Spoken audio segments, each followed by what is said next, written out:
Thunder Bay Fire Rescue's mission is to protect life, property, and the environment through public fire safety education, fire code enforcement, and emergency response.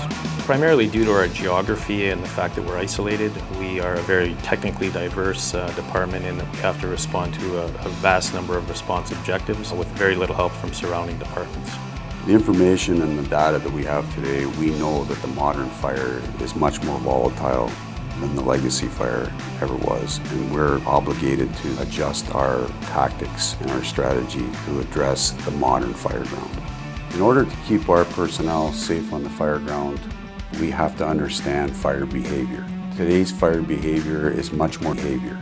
Today's fire has been because of the fuel packages in our buildings. We have to understand that our tactics have to reflect what the modern fire requires to be extinguished.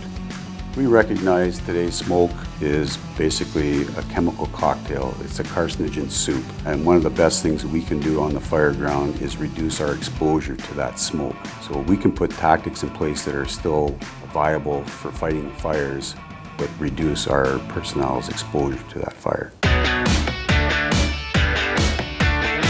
Thunder Bay Fire Rescue has all of our personnel trained to the operations level and a significant number of hazmat technicians. We are one of 6 provincial level response teams for the province of Ontario that can be deployed anywhere in the province upon request by the minister.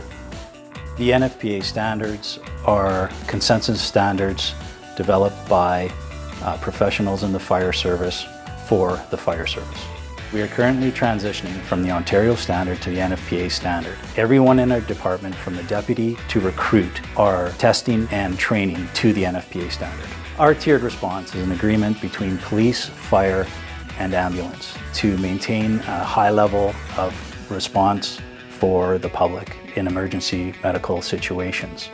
We at Thunder Bay Fire Rescue respond to unconscious, difficulty breathing, ambulance not available, and vital signs absent. The Cyano Kit program is medical equipment that we've added to our trucks that are responding to fires to help save the lives of fire victims and firefighters.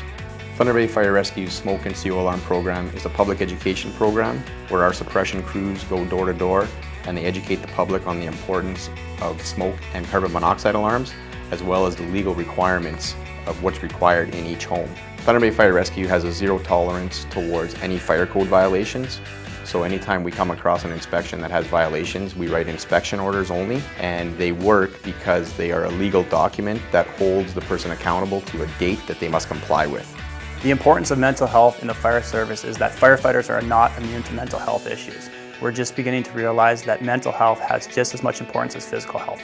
R2MR is the Road to Mental Readiness. It's a mental health program designed by the Department of National Defence and adapted for fire. Safe Talk is a program designed to create openness and for people to be able to talk about their emotions and thoughts. The Critical Incident Stress program we use is called CIRT, which stands for Critical Incident Response Team. It's a team that's peer-driven, and the idea is that it creates a healthy dialogue around stressful events and provides resources for individuals if so needed. It's important to build a mental health support network because studies have proven that the quicker one can get intervention and help, the quicker one can become healthy and return back to work. Thunder Bay Fire Rescue is responsible for responding to 44 kilometers of shoreline with some inland waterways. We have a technically diverse water rescue, swift water rescue, and ice rescue capability that we respond to with a number of water and ice rescue craft. At Thunder Bay Fire Rescue, with the support of our chief and deputies, we will continue to move forward with training to the standard and beyond to keep our firefighters safe and the public safer. We're teaching our firefighters to be intellectually aggressive, and by that we mean that they're thinking firefighters. They understand the individualness of each fire and adjust their tactics appropriately to address that particular fire. Due to the fact that we've received significant support from our City Council, it's enabled us to become the department we are today, both technically diverse and with the equipment and facilities and apparatus that we have. Thunder Bay Fire Rescue wants to continue to diversify, use the science that's out there, the information that's out there to continually improve and provide the best service we can to the public and the citizens of Thunder Bay.